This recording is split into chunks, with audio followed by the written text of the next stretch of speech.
Hi hello ரொம்பவே important டாப்பிக்கான price fixing பற்றி தாங்க இந்த வீடியோவில் நம்ம டீட்டெயிலாக பார்க்க போகிறோம். ஒரு பேங்கிள்கான ப்ரைஸ் ஃபிக்ஸிங் நான் சொல்லித்தர போகிறேன். ஸோ கடைசி வரைக்கும் இந்த வீடியோவை மிஸ் பண்ணாமல் பாருங்கள். என்னோடய வீடியோவை ஃபஸ்ட் டைம் பார்க்குறீங்கன்னா மறக்காமல் சப்ஸ்கிரைப் பண்ணிக்கோங்க. நான் என்ன டெக்னிக் யூஸ் பண்ணணும் அதை தான் உங்கள் கூட ஷேர் பண்ணுறேன். 2 கட் பேங்கிள் ஃபுல் குந்தன் ஒர்க்குங்க, ரோஸ் பேங்கிள் பண்ண போகிறோம். ஸோ அதுக்காக 3 ஷேப் எடுத்திருக்கேன். 3 ஷேப்பில் பிங்க் கலருங்க, 20 கிராம் நான் அளந்து எடுத்துக்க போகிறேன். பிகினர்ஸ்க்கு இந்த டெக்னிக் ரொம்ப யூஸ்ஃபுல்லாக இருக்குங்க. இப்போ 20 கிராம் எடுத்துட்டோம். நெக்ஸ்ட்டு ஷேப் பார்த்திங்கன்னா ட்ராப் ஷேப்பு. ஸோ இதை 0 பண்ணிவிட்டு நெக்ஸ்ட்டு நான் ட்ராப் ஷேப் எடுக்கிறேன். பெரிய ட்ராப் ஷேப் 5 கிராமுங்க. ரவுண்டு 3 mm வந்து ஒரு 2 கிராம் எடுத்திருக்கேங்க.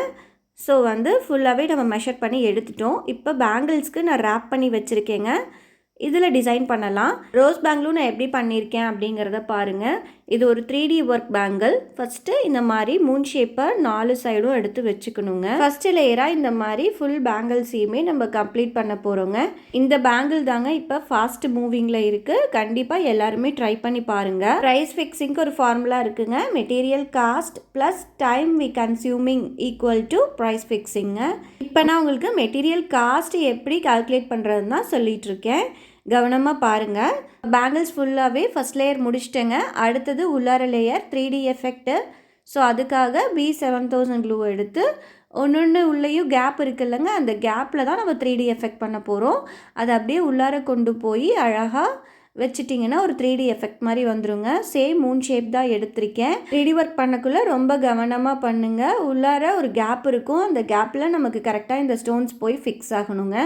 அதுதான் 3D எஃபெக்ட். 1 or 3 எடுக்கலாம், இல்லை 4 3 ஷேப்ஸ் எடுத்தால் நமக்கு கரெக்டாக இருக்குங்க. உள்ளார இருக்க கேப்புக்கு ஃபில் ஆகிடும். இதே மாதிரி ஃபுல் பேங்கிள்ஸ் கம்ப்ளீட் பண்ணதுக்கப்புறம் 3 ஷேப் நமக்கு எவ்வளோ மிச்சம் இருக்குங்கிறத நம்ம பார்க்க போகிறோங்க. அதை வச்சு தான் நம்ம அந்த மெட்டீரியல் காஸ்ட்டு கால்குலேட் பண்ண போகிறோம். 3 ஷேப் பார்த்திங்கன்னா நான் வாங்குறது 10 கிராம் 25 ருபீஸ்க்கு வாங்குறேங்க. நீங்கள் ஒவ்வொருத்தங்களும் ஒவ்வொரு மாதிரி வாங்குவீங்க. ஸோ இப்போ முடிச்சாச்சு. நெக்ஸ்ட்டு சைடில் அந்த ட்ராப் ஷேப்புங்க 5 கிராம் எடுத்தோம் ட்ராப் ஷேப்பு. அது என்ன பண்ண போகிறேன்னா சைடு அந்த ரோஸோட சைடில் கொஞ்சம் கேப் இருக்குங்க, அதுக்காக தான் அதை எடுத்திருக்கேன். இந்த ரோஸ் பேங்கிளோட ஃபைனல் லுக் பாருங்கள், ரொம்ப அழகாக இருக்கும். இதே மாதிரி வச்சு முடித்தோன்னையும் நடுவில் என்ன பண்ண போகிறோன்னா 3 mm ரவுண்ட் எடுத்து அந்த ரோஸ்க்கு நடுவில் வச்சுருவோங்க. அவ்வளோதான், நம்மளோட பேங்கிள்ஸ் ஃபுல்லாகவே ஃபினிஷ் ஆகிடும். மெட்டீரியல் காஸ்ட்டு இப்போ எப்படி கால்குலேட் பண்ணலான்னு பார்க்கலாங்க. இப்போ ட்ராப் ஷேப் பார்த்திங்கன்னா 10 கிராம் 15 ருபீஸ் வரும் பிக் சைஸ்னால். ஸோ நான் யூஸ் பண்ணியிருக்கிறது 5 கிராம். அதுலேயுமே எனக்கு 1 கிராம் மிச்சம் இருக்குங்க. ஸோ 4 கிராம் நான் கால்குலேட் வச்சுக்கிறேன்.